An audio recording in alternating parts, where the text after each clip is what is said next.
Love in the Wild West always comes unexpectedly, like the twists and turns of the Red Desert. If you want to listen to all the fiery love stories under the sunset of the Wild West with me, please subscribe now. When the channel reaches 1,000 subscribers, I will send you a secret love story that no one has ever heard before. The New Mexico sun burned mercilessly, pouring fire over the desert. The road stretched endlessly, shimmering under the heat, the red dust dancing in the wind. Ethan McGraw, a solitary rancher in the Sangre de Cristo Valley, had just set down his hammer after fixing the north fence when his eyes narrowed. Far away, three figures staggered along the dusty trail. At first, they looked like mirages, but step by step, the truth came into focus: three Apache girls. No horses, no men with them, only tattered clothes and faces scorched by the sunday. One carried another by the arm, the youngest trailing behind with a broken knife clutched in her hand, as if it could still protect her. Ethan rested his palm on the Winchester, leaning against the fence post.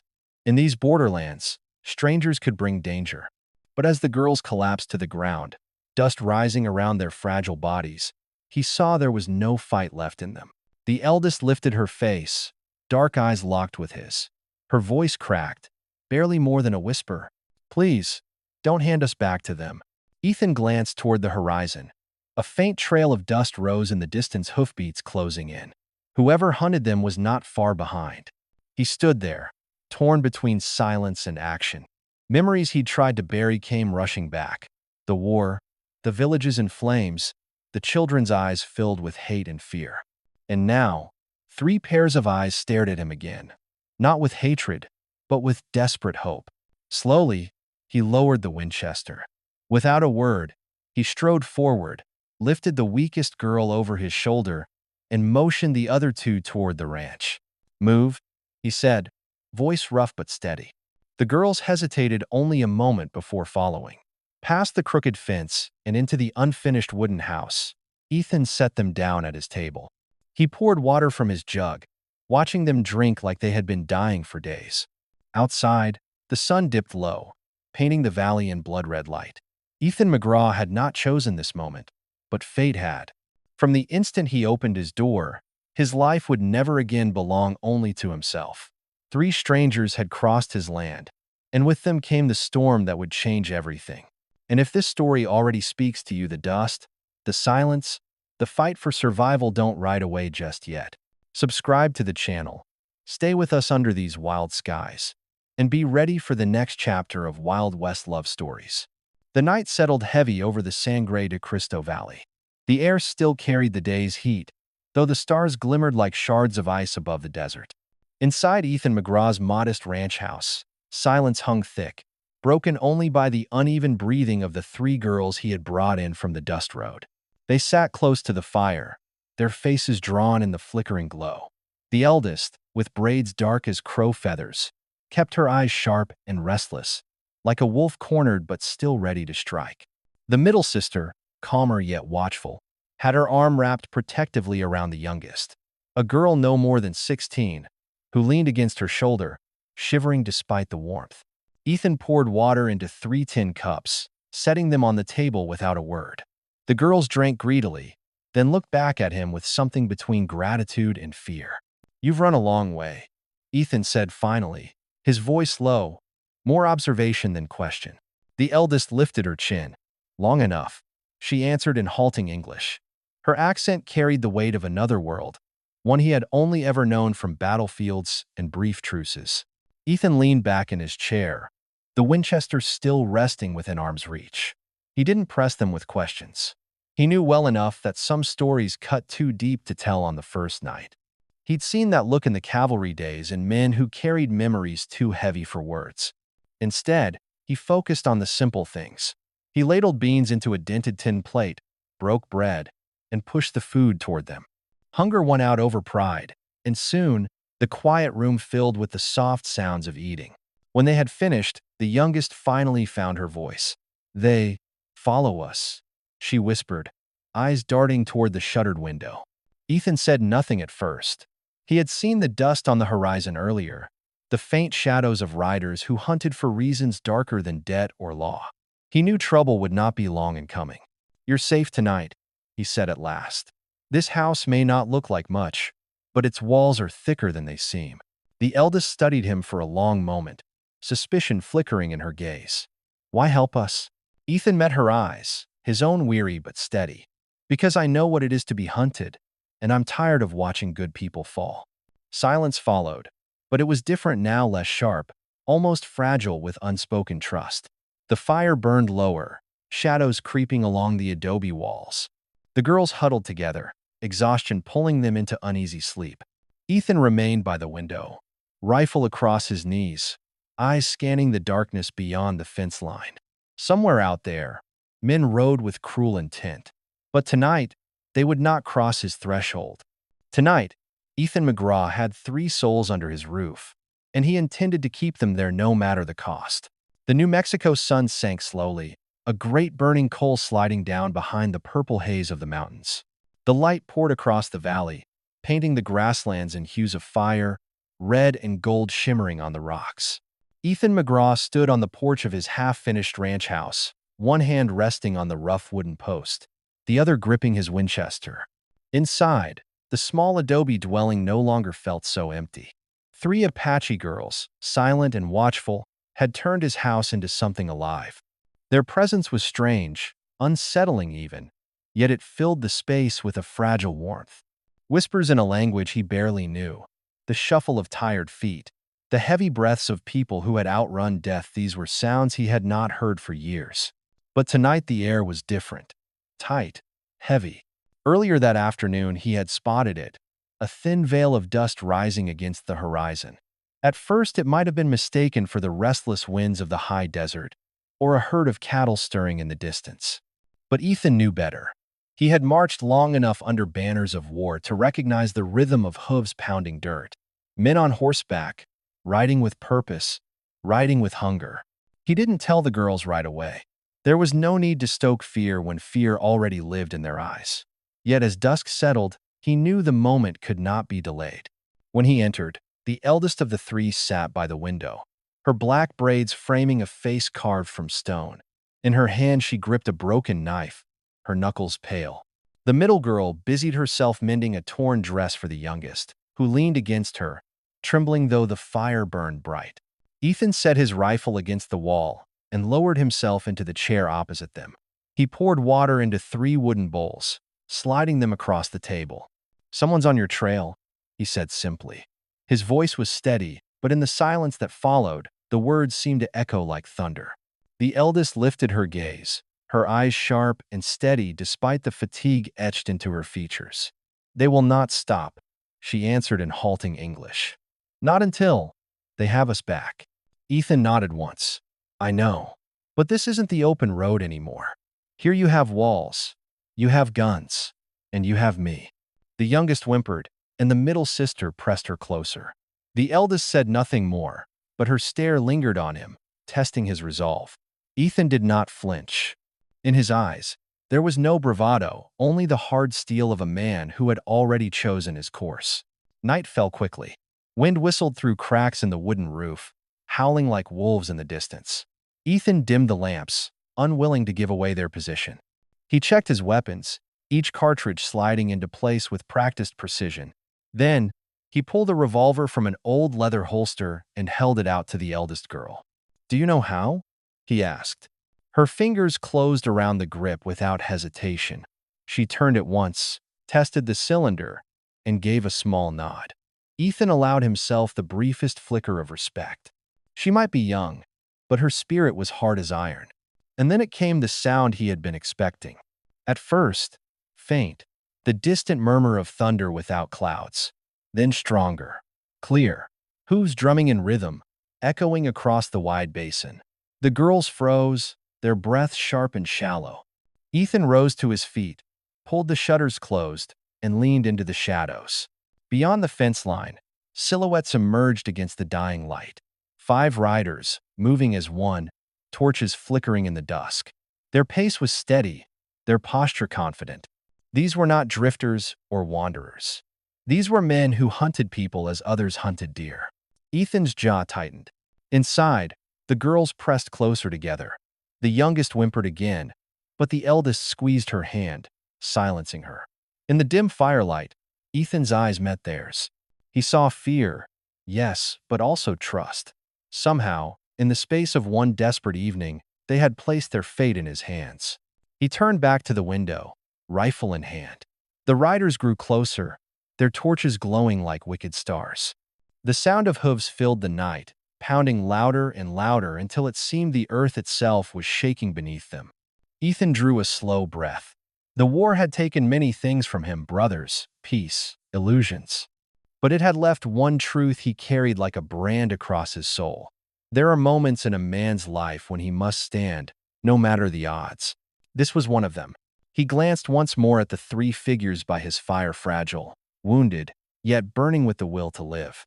Then he set his stance, eyes narrowed against the darkness, and whispered to himself like a vow, "They won't have you. Not while I still draw breath." If the frontier winds carried you into this story, let them carry you further. Hit subscribe, join our campfire, and keep following the untold trails of Wild West love stories.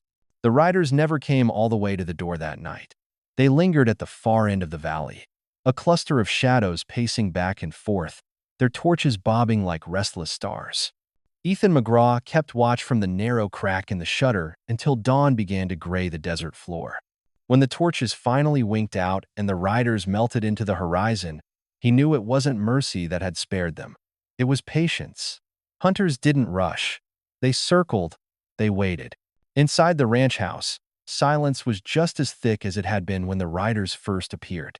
The three Apache girls hadn't slept. He could tell by the way their eyes followed him, wide, sharp, searching for meaning in every small movement. Even when he poured water or stirred the ashes in the hearth, they watched as though their lives depended on each flick of his hand. He didn't fault them for it. Trust was a luxury in this land, and they had none left to spend. When the sun finally climbed, spilling light through the broken boards of the half-finished roof, Ethan spoke. "They'll come back," he said, his voice rough from the night's vigil. "Could be tonight, could be a week from now, but they're not gone." The eldest girl, dark braids tangled from dust and sweat, lifted her chin. "We go, then," she said. Her words were halting, but her meaning sharp. "We leave, not bring trouble here." Ethan studied her. She was no child. He guessed 18, maybe 20. Old enough to carry burdens, young enough for those burdens to break her. "If you leave," he said, "they'll find you on open ground. You'll have no walls, no water, no chance." Her jaw tightened. She didn't argue, but she didn't yield either. The middle sister placed a hand on her arm, a calming gesture. She was quieter, gentler in her manner, but her eyes were just as alert. "Why?" she asked Ethan. One word, heavy as stone. He leaned back in his chair, eyes flicking to the unfinished rafters above them, where the light seeped in like thin blades. "Why what? Why help?" Ethan exhaled slowly. He could have told them it was duty. He could have lied, said he needed labor, or that he feared the wrath of neighbors if he turned them away. But none of those things were true. The truth was far simpler and far heavier. "Because I'm tired," he said at last. "Tired of standing by while men do worse than wolves." The room went still. No one spoke for a long while, but he noticed the eldest girl finally set her knife down on the table, just for a moment, before picking it up again. It was a small crack in her armor, but it was there. That day, Ethan put them to work not as servants, but as hands with a purpose. He believed work gave people something stronger than fear. It gave them belonging. He showed the eldest how to shore up the weak spots in the corral fence, guiding her hands with rough patience. She didn't speak, but her movements grew more confident as the hours passed. The middle sister took to the kitchen, where she helped grind corn and patch together meals from the meager stores Ethan had. She hummed under her breath, a soft melody like wind through the canyon, and it surprised him how much lighter the house felt with that sound. The youngest, still too thin and shaken to labor, he sat by the pump with a bucket. She filled and carried water slowly, carefully, each trip a test of her will. By midday her face glistened with sweat, but there was pride in the way she wiped her brow. The house itself seemed to change with them. Where yesterday it had been a skeleton of adobe and timber, today it was alive with motion, voices, footsteps, the rhythm of work. Ethan realized he had grown so used to silence that he'd forgotten how a place could breathe when others shared it. But as the sun lowered and shadows stretched long, unease crept back. Ethan climbed to the ridge above his property and scanned the horizon. No torches, no riders. Only the vast emptiness of New Mexico, the kind of emptiness that could hide anything. He crouched there, every sense stretched taut, remembering nights during the war when enemies lurked just beyond the firelight. When he returned to the house, the eldest girl was waiting at the door, knife in hand. She didn't ask where he'd gone. She didn't need to. Their eyes met, and for the first time, Ethan thought he saw something that wasn't fear in hers, something closer to resolve. That night, they all stayed close to the fire. The roof overhead let starlight leak through, dappling the walls like pale ghosts. The middle sister sang softly, a tune without words. The youngest fell asleep with her head in the eldest's lap, breathing steady. Ethan sat in his chair, rifle across his knees, gaze fixed on the window. He knew the house was only half built. He knew the men outside were circling. But for the first time in a long while, he felt the weight of the fight was not his alone. 3 watchful eyes mirrored his vigil. 3 lives now bound to his. And when the next storm came, and it would come, he would not face it alone. The desert night carried a stillness so complete it pressed against the ears. Only the crackle of firewood broke it, sending sparks upward into the darkness where stars stretched like rivers of silver. Ethan McGraw sat by the flames, his rifle resting close, his eyes reflecting both the firelight and the weight of the day. The 3 Apache girls huddled near the fire, their shadows shifting across the half-built walls of the ranch. They had worked hard that day, harder than he expected. He had seen it in the way their hands bled from splinters, in the silent determination that refused to bow even when their bodies faltered. Survival had carved strength into them, and now the fire revealed it more than the daylight ever could. For a while, none of them spoke. The wind whispered over the desert, carrying with it the dry smell of sage and dust. Ethan thought they might remain silent all night, the same silence that had wrapped around them since the riders appeared on the horizon. But slowly, it was the middle sister who broke it. Her voice was soft, uncertain, but clear enough. "They hunt us because we are no longer theirs." The eldest stiffened, as if she wished the words hadn't been spoken aloud. But the younger 2 looked to Ethan, and the truth had already slipped free. Ethan leaned forward, elbows on his knees, listening. He didn't press with questions. He'd learned long ago that truth could not be pulled, it had to be given. The eldest finally lifted her gaze. Her eyes, dark and sharp, carried the weight of 100 storms. "Our father promised us," she said in halting English, her words rough but steady. "Promised us to men with coin, to buy peace for himself, to buy power." The youngest flinched, drawing her knees to her chest. The middle sister wrapped an arm around her, continuing the thought. "But we ran. We chose not to be sold." The fire cracked, sending a sudden pop into the night. Ethan's jaw tightened. He had seen many cruelties in his time, wars fought over land, men slaughtered for cattle, neighbors turning on each other for a handful of silver. But there was something in this that clawed deeper.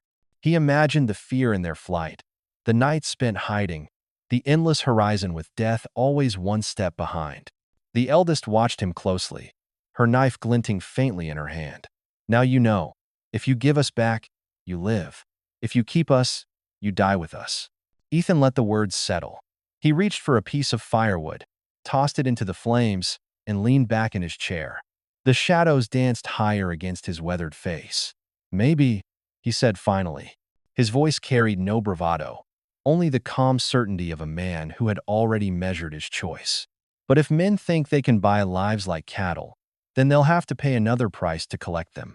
The middle sister studied him with quiet intensity. The youngest's eyes widened, trembling with both fear and something she couldn't name, perhaps hope. The eldest said nothing, but the knife lowered slightly, its point no longer gleaming so fiercely in the firelight. Hours passed. The fire burned low, but no one moved away. Instead, the sisters spoke more, piece by piece, as if releasing a burden long carried.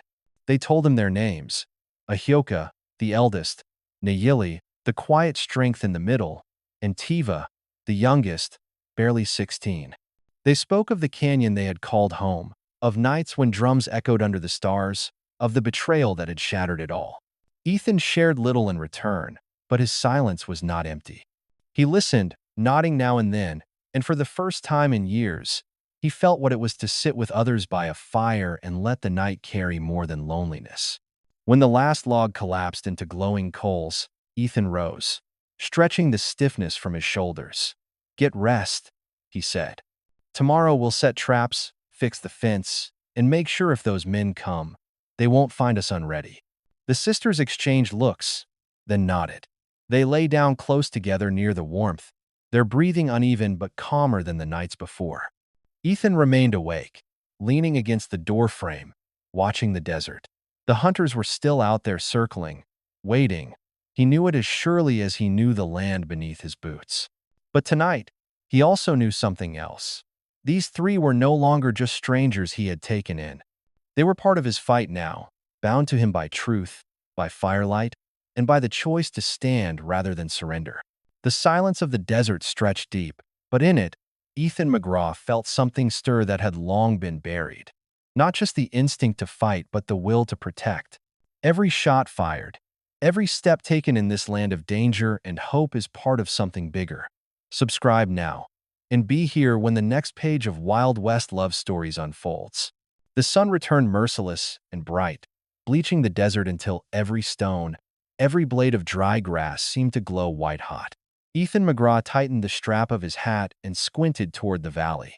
He'd ridden out at first light, leaving the sisters at the ranch with clear instructions.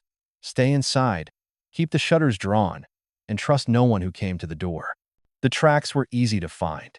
Horse hooves had carved fresh scars into the earth, their weight pressing deep into the sand. The men hadn't been subtle because they didn't need to be. Hunters left trails like signatures, daring their quarry to notice. Ethan crouched low, brushing a hand over the prints. 6 horses, maybe 7. Enough to do damage, not enough to pass as a peaceful group. He followed them to the ridge that overlooked the main road. And there, finally, he saw them. A cluster of riders sat in the shade of a boulder outcropping. Their horses, restless and lathered, stamped the earth. Men lounged in their saddles, rifles slung casually across their backs, as if they owned the horizon. But it was one man who drew Ethan's eye. He was taller than the rest, shoulders squared, a long coat of dark leather snapping faintly in the wind. His beard was streaked with gray, but the face above it was sharp and alive with cruelty. Even from a distance, Ethan could see the cold smile tugging at his mouth as he spoke to his men. Silas Boone. The name struck Ethan like a hammer to the chest. Years ago, Boone had worn a uniform, not unlike Ethan's. Back then, he'd been a soldier one who played the game of war with too much zeal, too much taste for blood. Rumor had it he deserted, turned bounty man, then worse, a hunter of the desperate, the weak, anyone who couldn't strike back. Ethan's stomach tightened. Boone wasn't just another threat. He was the kind of man who turned violence into trade. If Boone was after the sisters, it wasn't for honor or duty. It was for profit. The men laughed at something Boone said, their voices carrying across the ridge. Ethan couldn't make out the words, but the tone was enough. Men who had no fear, because they believed their prey was already caught. Ethan pulled back, careful not to let his shadow cross the ridgeline. He mounted his horse, guiding it quietly down the slope. The urge to strike Boone now, to end this before it began, burned in his chest.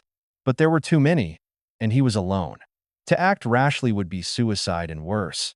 It would leave the sisters defenseless. When he returned to the ranch, the sun was dipping westward.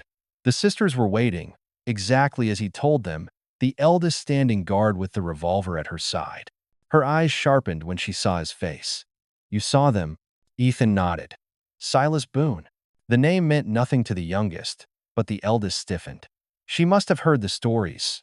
To the hunter who traded human lives like pelts. "They won't stop," she said. "No," Ethan agreed. "They won't."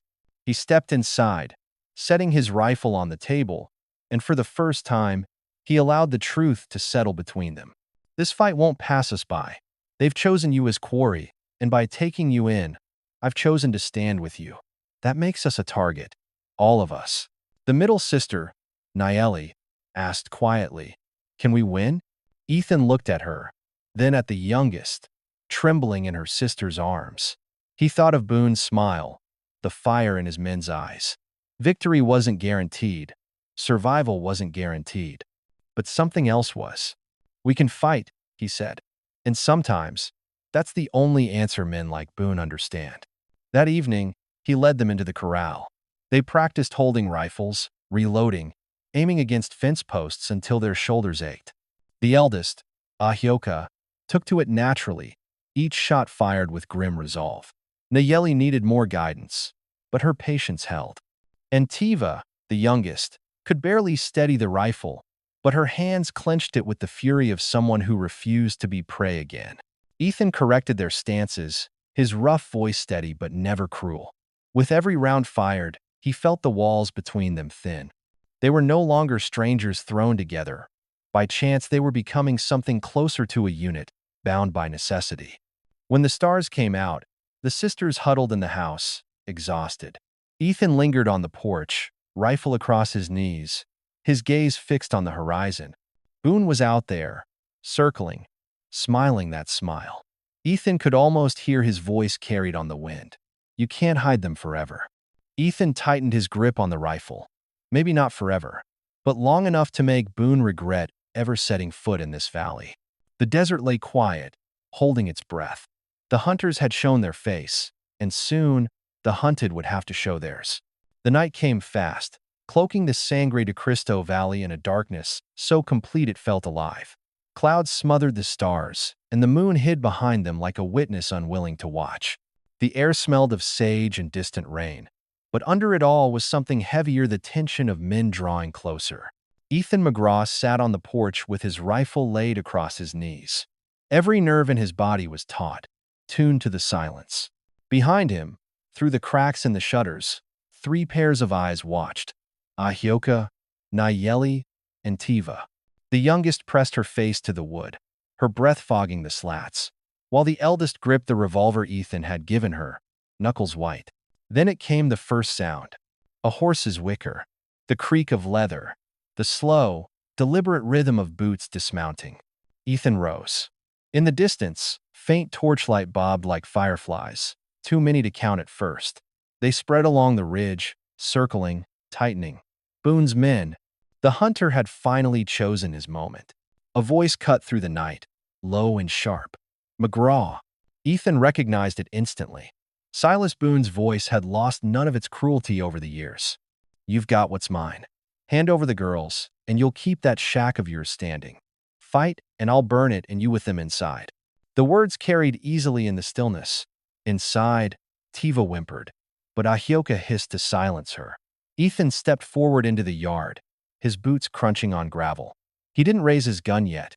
"You've mistaken something, Boone," he called back, his voice steady. "They're not yours to claim. Not cattle, not coin. And this land isn't yours to ride through either." Laughter rippled among the shadows. Men jeered, some spitting in the dirt, others cocking their rifles just loud enough to echo. Boone's voice came again, colder this time. "Always the soldier, McGraw. Always preaching about right and wrong. But out here, it's survival. Hand them over, or you'll learn the same lesson they already know: nobody saves you." Ethan's answer was the sharp click of his Winchester loading a round. The night erupted. Shots rang out, muzzle flashes tearing open the dark. Bullets thudded into the adobe walls, sending splinters flying. The sisters ducked low inside, hearts pounding, as Ethan fired back from the porch. His aim was precise, each shot forcing Boone's men to scatter and take cover behind rocks and brush. Ahioka pushed the shutter open just enough to fire the revolver, her hands trembling but her jaw set. Nayeli reloaded clumsily beside her, feeding rounds into the chamber. Even Tiva, too weak to fight, fetched cartridges and stacked them within reach, refusing to be useless. The siege dragged on, a deadly rhythm of fire and silence. Men shouted in the darkness, their torches casting wild shadows that leapt across the valley floor. Ethan moved with the calm of experience, shifting positions, never giving Boone's men a clear target. Then Boone himself stepped forward, torchlight catching the cruel gleam of his eyes. He raised his rifle, aimed directly at the porch, and fired. The shot splintered the post inches from Ethan's head. "Last chance, McGraw," Boone roared. "You can't hold them off forever." Ethan fired back, the crack of his Winchester ringing like thunder. Boone ducked behind cover, cursing. The fight paused for a heartbeat, each side listening, waiting, the silence heavier than the gunfire. Inside, Ahioka's eyes met Ethan's through the doorway. There was no need for words. She understood. This was no longer just his battle. It was theirs. The night dragged deep, until the torches flickered low and the hunters pulled back, vanishing into the darkness. But Ethan knew they hadn't gone far. Boone wasn't finished. He was circling, testing, waiting for another crack in the armor. Ethan lowered his rifle, sweat streaking his dust-caked face. His arms trembled with exhaustion, but his eyes burned with resolve. Inside, the sisters clung to one another, alive but shaken. For now, they had held. But the siege was only beginning. By now, you've ridden through storms and shadows with our characters. If their journey holds your heart, subscribe today and never miss another chapter of Wild West love stories. Dawn came gray and heavy, the kind of dawn that felt less like a beginning than the tired breath of a land that had endured too much. Smoke from burned torches still lingered in the valley, drifting low across the dry earth. The air carried silence, but it was not peace. It was the watchful quiet of predators hidden just beyond sight. Inside the ranch house, the fire had burned to embers. The three Apache sisters sat close together, exhaustion carving deep shadows under their eyes. Ahioka's hands were raw from gripping the revolver. Nayeli still smelled faintly of powder, her dress scorched where a spark had leapt. Tiva leaned against her sisters, drifting in and out of uneasy sleep. Ethan McGraw stood at the window, his shoulders squared though his body ached. He had not slept. His gaze swept across the valley, past the crooked fence, past the wide basin where Boone's men had gathered in the night. They were gone for now, but he knew they were not defeated. Boone was too patient, too cruel, to waste his prey on one failed siege. The house groaned as wind slipped through the gaps in the unfinished roof. It was a poor fortress, Ethan knew, but somehow it had held.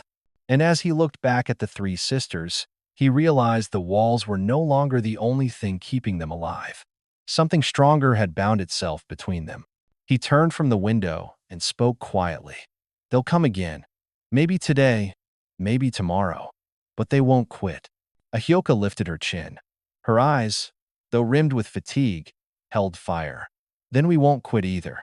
Ethan felt a flicker of pride at her words. Weeks ago, he had thought of himself as a man with nothing left but dust and silence. Now he saw three lives willing to fight beside him. Three reasons to keep standing when the ground itself wanted to swallow him whole. That morning, they worked together not as strangers, not even as protector and protected, but as something closer to a family. Ethan showed Nayeli how to mend the corral fence with stronger posts. He guided Tiva's trembling hands as she learned to stack cartridges without dropping them. And with Ahioka, he dug a shallow trench near the porch, a place to steady a rifle when the fight returned. By midday, sweat and dust covered them all, but there was no despair in their labor. Each task was a declaration: "We are still here." When the sun lowered, they gathered again by the fire. The desert outside glowed with the red of dying day, and for a moment, the land seemed almost merciful. Ethan sat at the head of the table, his rough hands folded, his eyes moving over the three sisters who had once been nothing but shadows on a dusty road. "You have a choice," he said finally. "You can leave when the chance comes. Head south or west. Find someplace Boone can't follow. Or you can stay. If you stay, you'll have a home here, but you'll also have a fight." The silence that followed was long, broken only by the crackle of firewood. Then Nayeli spoke, her voice soft but sure. "If we leave, we run forever. If we stay, we fight once." Ahioka's hand closed over hers, a rare gesture of open agreement. "This is our fight now." Even Tiva, the youngest, looked up with eyes no longer clouded by fear. "We stay." Ethan let their words settle deep in his chest. For years he had lived with nothing but the weight of old battles, the loneliness of an empty house. Now, for the first time, he felt something heavier but better. responsibility, connection, purpose. The desert outside was still hostile, still waiting with teeth bared. Boone and his men would return, and when they did, the fight would be merciless. But Ethan knew one thing with certainty. He would not be standing alone when it came. One roof, four fates, bound together not by blood but by choice. In the harsh heart of the frontier, that was stronger than any law. As night fell, Ethan sat once more by the door, rifle across his knees. But this time, when he glanced back, he saw the sisters lying close by the fire, their breathing steady, their faces calm despite the danger beyond the walls. The hunters still circled, the storm still waited, but inside the half-finished house, there was a home. When the dust finally settled over the valley, what lingered was not the sound of gunfire or the shadows of men who hunted in the night. What remained was the image of one weathered rancher and three young women who had lost everything but found the courage to stand together. Their half-finished house stood as more than wood and adobe. It became a symbol of how broken lives can still join and make something whole. Ethan McGraw did not seek out this fight, nor did the Apache sisters ask to be rescued. Yet in the cruel arithmetic of the frontier, fate placed them under one roof. And there, in the crucible of fear and survival, they chose not to surrender to despair. They chose to fight for one another. In that choice, they discovered a truth older than the mountains. Family is not always given by blood, but made in the moments when we refuse to abandon each other. For us listening today, far removed from the dust storms and rifle fire of the 19th century, the lesson is no less urgent. We too live in a world where storms rise without warning. Illness, loss, betrayal, loneliness. None of us can predict when silence will close in around our homes or when shadows will circle our hearts. But the story reminds us that survival, true survival, comes not from walls or weapons, but from bonds of trust, the decision to keep another's life as dear as our own. Perhaps you know someone standing at the edge of their strength tonight. Perhaps you have felt the weight of being hunted by your past or cornered by your fears.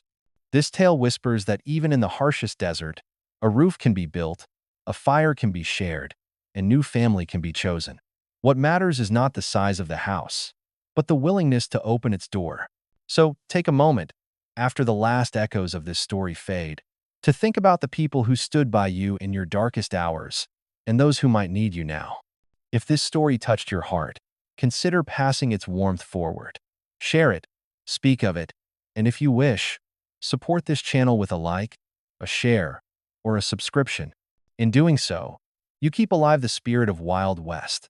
Love stories, tales where courage rises from dust, and strangers become family beneath the open skies.